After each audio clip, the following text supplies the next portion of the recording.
चौथे मास का क्रम है, उसमें मार्गशीर्ष मास कहा जाता है।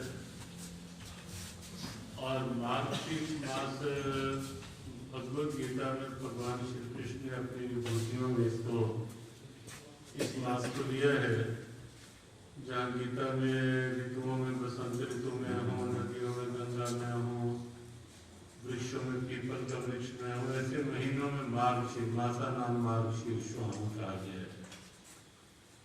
यही महीना है जिसकी आने वाली एकादशी शुक्ल पक्ष की जो है मार्गशीर्ष शुक्ल एकादशी, वो तिथि है, तारीख बदलती रहती है, जिसमें जिस तिथि को भगवान कृष्ण ने इसी कुरुक्षेत्र की धर्मधरा में श्रीमद् भगवद गीता के रूप में विश्व को एक दिव्य उपदेश, दिव्य उपहार प्रदान किया।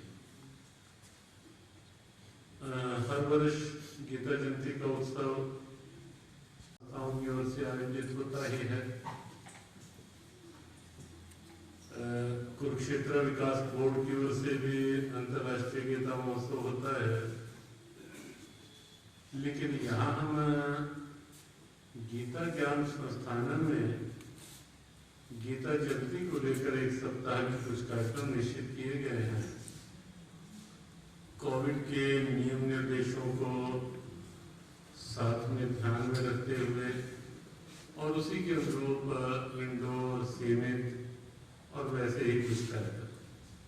तो आज आप सबको उसी निमित्त से बुलाया गया है कि कुछ यहाँ और कुछ जीव गीता की ओर से जो एक देश में जहाँ जहाँ संस्थाएं हैं और देश के बाहर भी जो आह्वान किया गया इस बार की गीता जयंती को लेकर के, उसके बारे में संक्षिप्त जानकारी हमारे जो राष्ट्र 7 दिन जो है वो गीता सप्ताह के रूप में कुछ कार्यक्रम यहाँ आयोजित हो रहे हैं। वो हमने पहले कहा कि कोविड के नियम निर्देश प्रातःकाल हम यहाँ 9 से 10 बजे 1 घंटा को गीता पूजन का कार्यक्रम, ब्रह्म श्रवण पूजन का करके यहाँ गीता जी की अंदर ही हम संस्थान में ही एक फेरी सम्मान पूर्वक गीता जी को सर पे धारण करके तो गीता जी को हम एक स्थान पर विराजित करेंगे, आरती करेंगे और विधिवत उसका सप्ताह का प्रारंभ करेंगे। प्रथम सप्ताह में केवल इतना ही संक्षिप्त कार्यक्रम रहेगा। 19 तारीख से अगले सप्ताह में हमारे 4 दिन 4 सेमिनार रहने वाले हैं अलग अलग विषयों को लेकर। 19 को कुछ प्रमुख शिक्षाविद, उनके साथ हम 2 घंटे का कार्यक्रम रहेगा, 2 से 4 बजे का। शिक्षा क्षेत्र में गीता की उपयोगिता और भूमिका, इस विषय को लेकर के प्रांत के और बाहर के कुछ शैक्षणिक संस्थानों के प्रमुख, कुछ वाइस चांसलर में रहेंगे। 3 वाइस चांसलर की स्वीकृति आई है। डॉक्टर आर सी कुहाड़ है सेंट्रल यूनिवर्सिटी महेंद्रगढ़ से, डॉक्टर दिनेश अग्रवाल जी हैं YMCA के, और डॉक्टर मार्कंडेय ओझा जी हैं ही संयोजक हैं। ये 4 दिन के जो हमारे सेमिनार हैं उनके मुख्य संयोजक के रूप में डॉक्टर मार्कंडेय जी रहेंगे। और यहाँ के स्थानीय वाइस चांसलर सोमनाथ सचदेवा जी कुरुक्षेत्र यूनिवर्सिटी के, और भी अलग अलग क्षेत्रों के, प्रांत के भी, कुछ बाहर के भी, दूर से नहीं आमंत्रित किए गए कोविड के कारण से, लेकिन प्रांत और मुख्यतः इस क्षेत्र के शिक्षाविद प्रमुख रहेंगे। तो उसमें हमारी कुछ उद्बोधन रहेंगे, कुछ वार्ता रहेगी कि कैसे हम शिक्षा क्षेत्र में संस्कारों की गीता के अनुसार क्या हम उपयोगिता ले सकते हैं। इस कार्यक्रम का जो उद्घाटन है वो शिक्षा मंत्री हरियाणा करेंगे, कंवरपाल जी, और शिक्षा सचिव जो प्रांत के हैं, और डायरेक्टर हायर एजुकेशन वो भी रहेंगे, और शिक्षाविद अनेक रहेंगे कि कैसे हम संस्कारों को शिक्षा के धरातल पर ला सकते हैं। 20 तारीख को हमारा जो एक सेमिनार रहने वाला है, समय 2 से 4 ही रहेगा। उसमें हमारी उपस्थिति उतनी ही रहेगी जैसे हॉल में अंतराल जितना अपेक्षित होगा वो रखकर आसन लगे होंगे उतना ही। 20 तारीख को हमारा कार्यक्रम रहेगा चिकित्सा क्षेत्र में शिक्षा की भूमिका, Bhagavad Gita for health professional, स्वास्थ्य कर्मियों के लिए गीता। इस विषय को लेकर के हम 20 को एक सेमिनार रहेगा जिसमें अनेक प्रबुद्ध चिकित्सक रहेंगे। चंडीगढ़ से भी कुछ रहेंगे, पीजीआई से, कुछ प्रांत भर के अलग अलग नगरों के कुछ सभी नगरों के कुछ चिकित्सक रहेंगे, ताकि यहाँ के संदेश को फिर वो अपने नगर में भी ले जा पाए और अपने नगर की टीम बनाकर कैसे चिकित्सा व्यवसाय। हमारा स्लोगन है जीव गीता का कि उपदेश नहीं उपचार है गीता, मानवता का श्रृंगार है गीता। और एक दूसरा स्लोगन है हमारा, चिकित्सा व्यवसाय सेवा बन जाए, आप हंसे मानवता मुस्कुराए। तो ऐसे स्लोगन्स के साथ वो चिकित्सा क्षेत्र के लिए हमारा एक सेमिनार रहने वाला है। लगभग संभावित उपस्थिति जो हम मान के चल रहे हैं 200 अधिकतम, और क्योंकि जो हॉल है हमारा उसमें वैसे 600 चेयर लग सकती हैं, लेकिन हम समान दूरी पे रख के तो 200 ही उपस्थिति प्रबुद्ध लोग उसमें रहे। 20 वाले हमारे वाइस चांसलर रहेंगे, और इसमें हमारा एलोपैथी के भी वाइस जुड़े हुए डॉक्टर रहेंगे, आयुर्वेद के भी, होम्योपैथ के भी, नेचुरोपैथ के भी, जो प्रमुख नाम है उनको, ताकि उनके साथ एक वार्ता करके निष्कर्ष पे पहुंचे कि गीता कैसे इन क्षेत्रों के लिए उपयोगी हो सकती है। तो जैसे रोहतक मेडिकल कॉलेज के वाइस चांसलर रहेंगे, और यहाँ के आयुष के वाइस चांसलर रहेंगे। तो इस ढंग के कुछ प्रबुद्ध लोग, लक्ष्य एक ही है कि सब लोग ये समझ के अपने अपने क्षेत्र में गीता की भूमिका को सुनिश्चित कर सकें। तो ये 20 तारीख का है। 21 को, क्योंकि वही समय लगभग अंतर्राष्ट्रीय गीता महोत्सव का प्रारंभ है, वो आपको जानकारी प्रशासन से मिल गई होगी या मिल रही होगी। 21 का जो अंतर्राष्ट्रीय, इसलिए दोपहर का हमने यहाँ सेमिनार नहीं रखा क्योंकि वहाँ 11 से 1-2 बज जाते हैं। तो लेकिन अपने यहाँ सायंकाल एक कवि सम्मेलन रहेगा 6 से 8 बजे। कुछ प्रबुद्ध देश के कवि 3-4 रहेंगे। उसी नियम के अंतर्गत ऑनलाइन के माध्यम से, टीवी चैनल्स के माध्यम से उसे हम देश विदेश में लाइव ये सेमिनार्स को करते रहेंगे सब जगह। तो लाइव बहुत से लोग सोशल मीडिया के माध्यम से ऑनलाइन अपने अपने क्षेत्रों से हर विभाग के जुड़ेंगे इसमें। तो 21 को हमारा जो यहाँ का कार्यक्रम रहेगा वो कवि सम्मेलन रहेगा, और हमारी नित्य प्रति एक गीता जी की एक फेरी यात्रा और महाआरती रोज यहाँ चलती रहेगी, पर्यंत रोज चलेगा। 22 तारीख को हमारा जो कार्यक्रम सेमिनार का है 2 से 4 के समय में, वो है भगवत गीता एवं नारी शक्ति,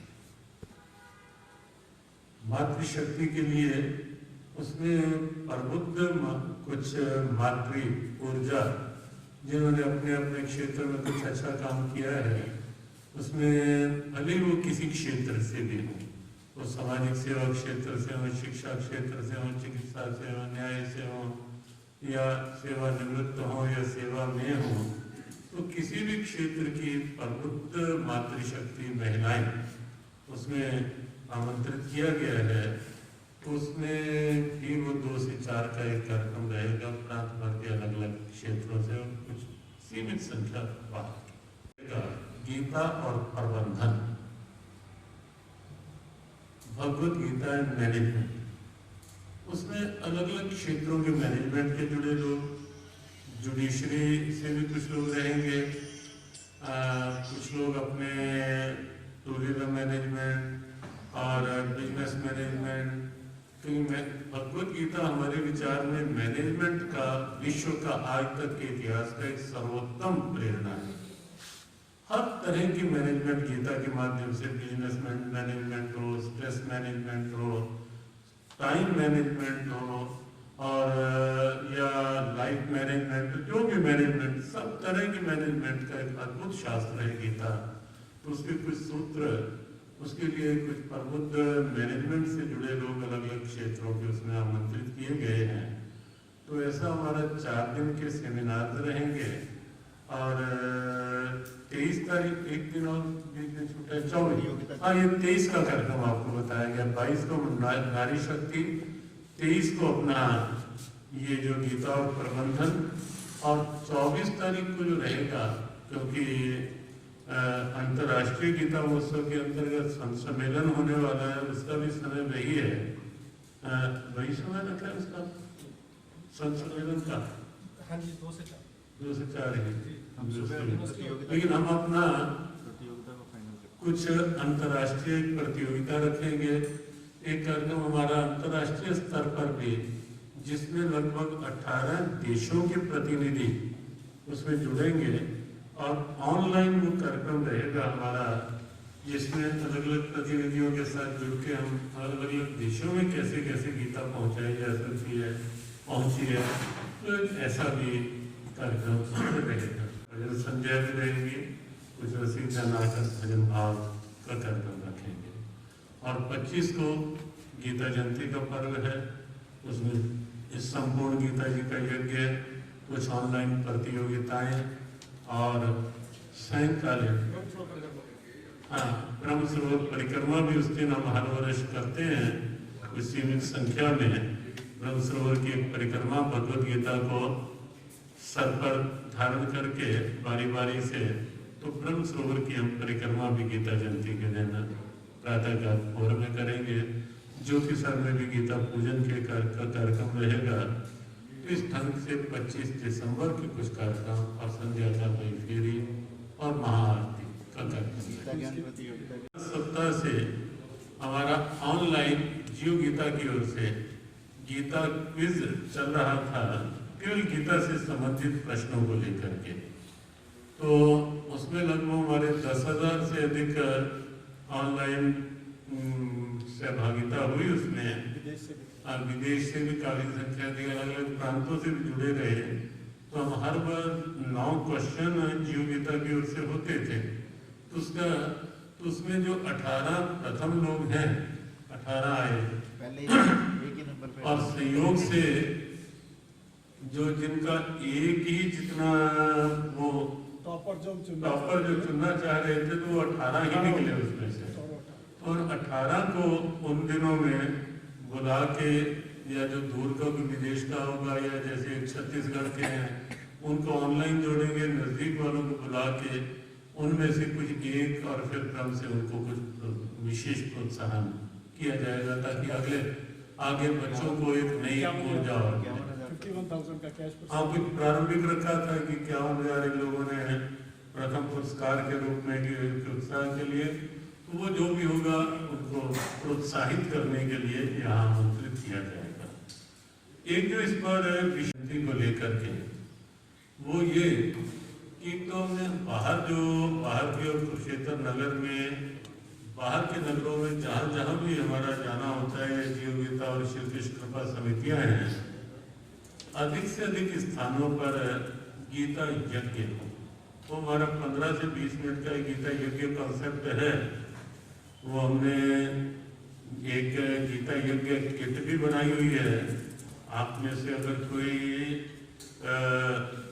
किसी का मन होगा तो हम प्रसाद रूप में वो किट भी दे सकते हैं, लेकिन जिसको उपयोग करना, उसमें गाय का घी, इतना गाय के गोबर की सुविधा, ताकि कोई बाहर भी जाता है तो गीता यज्ञ का। और हमारे 18 श्लोक हमने गीता जी के चुने जो यज्ञ भाव के हैं, 18 श्लोक जो सार में जो वैश्विक गीता पाठ के रूप में लिए जाते हैं, वो तभिसार।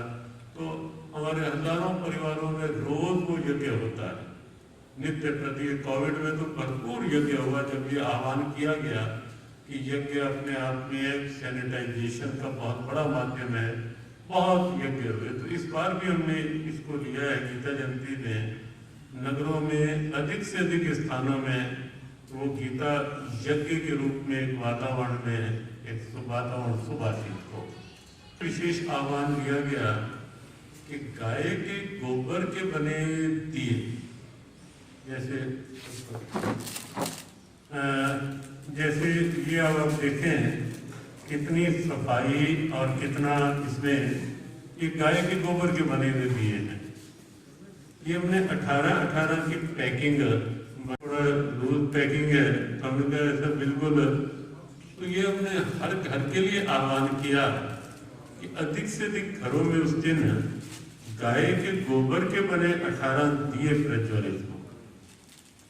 और बड़ा बहुत इस चीज को लोगों ने उत्साहपूर्वक ले रहे हैं, बहुत उत्सुकता से देश विदेश से फोन आ रहे हैं कि ये दिए हमें कहाँ से उपलब्ध होंगे। और हमने निश्चित एक ड्यूटी लगाई है कि कार्यकर्ता की कि जहाँ से भी फोन आए उनको संभव हो तो कुरियर करवाओ।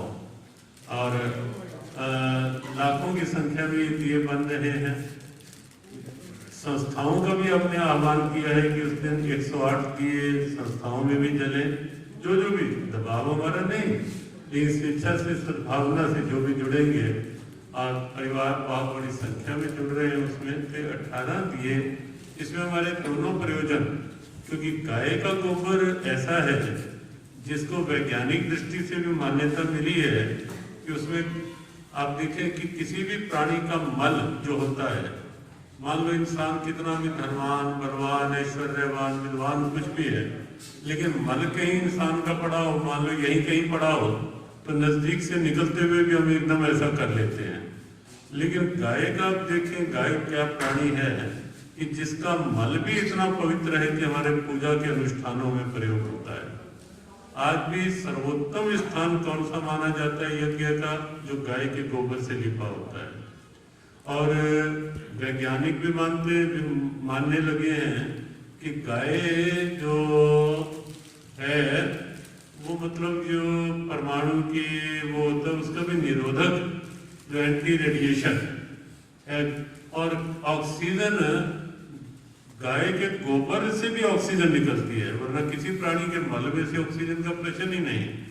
और आस्था के अनुसार हमने गौ में बसते लक्ष्मी, ऐसा भी आता है कि लक्ष्मी का इसलिए दिवाली के दिन घरों में परंपरा है गाय के गोबर से शुभ लाभ या ऐसा लिखने की।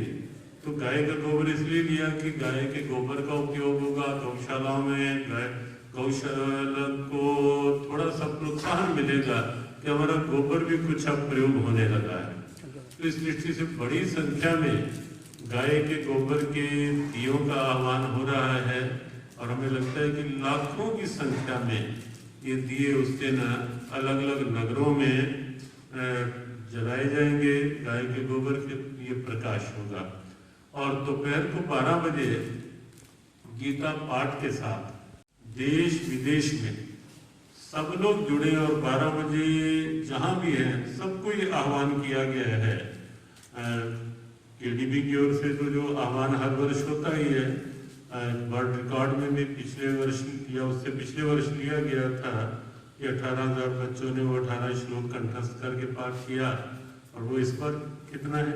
इस पर 55,000 बच्चे ऑनलाइन पाठ कर रहे हैं। वो केडीबी की ओर से जो, लेकिन हमने जियो गीता की ओर से जो आह्वान किया है कि अधिक से अधिक परिवारों में, संस्थाओं में ठीक दोपहर को 12 बजे 18 श्लोकों के पाठ प्रारंभ हो जाए। जो घर में है तो परिवार के साथ, जो हमने कहा कि जो अपनी दुकान में है, प्रतिष्ठान में है, वो अपने कर्मचारियों के साथ। लेकिन कोई सबको ये कहा गया है कि दबाव देकर किसी कर्मचारी से, हाँ परिवार में आप अपने बना सकते हैं कि बच्चों को संस्कार बने, लेकिन कर्मचारियों पर दबाव देकर हाँ जिसका मन हो उनको आप साथ लें कि वो भी उस समय 18 श्लोक की गीता पाठ से जुड़े। तो इस ढंग के कुछ कार्यक्रम हैं। सब में भी उस दिन यज्ञ होगा। और जो बंदी दोपहर को जुड़ना चाहेंगे वो 18 श्लोकों के साथ भी जुड़ेंगे। वैसे केवल संकेत के लिए कि लगभग अधिकतर हरियाणा की जेलों में, बाहर भी बहुत जेलों में हो रहा है, ये हरियाणा की लगभग सभी जेलों में गीता पाठ, वो बंदी हमने देखा कि वो बंदी जो बिल्कुल कहीं इतनी उच्छृंखल वृत्ति लेकर आए थे, वो भी गीता पाठ। आप कुरुक्षेत्र जेल का भी कभी अचानक भी निरीक्षण करेंगे तो आपको बहुत से बंदी गीता पाठ करते हुए दिखाई देंगे। हमारे कार्यकर्ता हर सप्ताह जरूरत पड़े तो रोज भी 2 कार्यकर्ता जाते हैं जीव गीता की ओर से। और स्वयं वहां के जेल अधीक्षक का मानना है कि कुछ जो गैंगस्टर टाइप कैदी थे वो भी गीता पाठ करने लगे। जैसे हमने पुरुषोत्तम मास में आह्वान किया कि 15वें अध्याय का अधिक से अधिक पाठ हो, कार्तिक मास में हमने आह्वान किया 12वें अध्याय का पाठ करें गीता का, तो जेल में से हजारों की संख्या हमारे पास गिनती की आई कि जो बंदी अपने लेवल पे, और जेल अधीक्षक ने बताया कि एक बंदी जो गैंगस्टर वो 101 बार कई दिनों तक 101 बार रोज वो 12वां अध्याय करता रहा। तो ऐसे संकेत भी मिले और बंदी भाई भी इसमें इस धारा में जुड़े, भले वो उस रूप में जेल की दीवारों में हैं, लेकिन उत्सव के भाव में वो सम्मिलित हो पाए ऐसे। तो ऐसा भी जीव गीता की ओर से एक प्रयास किया गया है, जहाँ शिक्षा, चिकित्सा, मातृशक्ति, प्रबंधन के लोगों को, तो जेल बंदियों को उस रूप में जोड़ने का प्रयास किया गया है कि कार्यकर्ता वहीं जाकर उन्हें सम्मिलित करेंगे। तो मुख्य रूप में प्रयास किया कि एयरपोर्ट पे जैसे क्रिसमस पर एयरपोर्ट पे हैप्पी क्रिसमस और वो एयरपोर्टों पे मॉल में होता है, तो हमारा ये भी कि भगवद गीता केवल कुरुक्षेत्र तक ना रहे, हर क्षेत्र तक पहुंचे। केवल कुरुक्षेत्र नहीं, हर क्षेत्र के लिए गीता है। तो अभी एक आह्वान किया गया, हमारे जीव गीता के महामंत्री प्रदीप मित्तल जी ने संपर्क किया, तो हमें कुछ प्रमुख रेलवे स्टेशन पे जीव गीता को मिला है कि हम वहाँ भी गीता जयंती पे लगभग 15 दिन तक वहाँ भी हम गीता जयंती की शुभकामना, कुछ हमारे स्लोगन है जीव गीता के, जैसे गीता से सद्भाव बढ़ाएं, स्वच्छता को स्वभाव बनाएं, साकार हो गीता से यह सपना, स्वच्छ स्वस्थ हो भारत अपना। इस ढंग के स्लोगन और गीता जयंती की शुभकामनाएं कुछ हमें रेलवे स्टेशन की, जैसे दिल्ली, चंडीगढ़, पूना, ऐसे कुछ रेलवे स्टेशन की परमिशन मिली है अभी, क्योंकि अभी प्रयास किया गया, कोविड के चलते बहुत प्रयास नहीं हो पाए, लेकिन कुछ एयरपोर्ट्स की भी परमिशन आई है कि वहाँ भी हम गीता जयंती पे गीता जी के स्लोगन और गीता जी को भी उचित स्थान पर विराजित कर पाए, और प्रेयर रूम में, हर प्रेयर रूम में वहाँ गीता भी हो, ऐसे भी एक प्रयास चल रहा है। लॉन्जिल में भी कहीं उचित स्थान पर गीता की जो लोग अपनी अपनी रुचि के, जो उस रुचि के वहाँ बैठकर भी गीता पढ़ पाए। खाली समय में फ्लाइट लेट है तो ऐसा एक विधान, तो कुछ एयरपोर्ट्स की भी हमें अनुमति मिली है जीव गीता को कि वहाँ भी हम गीता जयंती उत्सव की शुभकामनाएं और ऐसे गीता जी के स्लोगन वाक्य लगा सकें। खादी, खादी एक विश्वास, खादी एक विचार, खादी एक संस्कृति और खादी एक मुस्कान। खादी जो आजादी से पहले हमारे साथ थी और आज भी है। गांधी जी का सपना है खादी। प्रधानमंत्री मोदी जी के आत्मनिर्भर भारत का विशेष हिस्सा है खादी। तो आइए इसी सपने को साकार करने के लिए हम भी अपनाएं खादी, हमारी स्वदेशी खादी, हमारे देश में बनी हमारी अपनी खादी। इसलिए एक एहसास है खादी। हमारे जीवन में रंग बिरंगे रंग भरने आई है खादी। आपके अपने शहर कुरुक्षेत्र में गांव मिर्जापुर आपके लिए लेकर आया है खादी के बने एक से बढ़कर एक डिजाइन, कलर्स व सभी प्रकार के वस्त्र। इतना ही नहीं, खादी ग्रामोद्योग भारत के बहुत से प्रोडक्ट जो आपकी त्वचा व शरीर के लिए उपयोगी हैं, जो आपको दें एक प्राकृतिक सुंदरता का एहसास। एक बार अपना कर तो देखिए खादी इंडिया।